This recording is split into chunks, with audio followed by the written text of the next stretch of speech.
في ذكرى تحرير مدينة إدلب اليوم بنفس هذا التاريخ من عام 2015 طائرات الجيش السوري تحوم في سماء إدلب وتلقي عليهم الورود بعد أن كانت تلقي البراميل. إدلب هي عاصمة الثورة، شاء من شاء وأبى من أبى. صح في محافظات ثانية انطلقت منها الثورة، لكن العاصمة هي إدلب.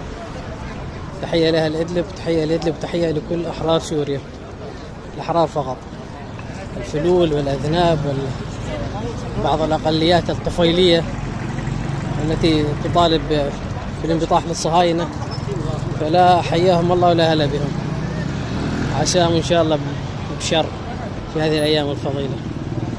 فهذه طائرات اليوم في سماء إدلب عاصمة الثورة، إدلب الصومال.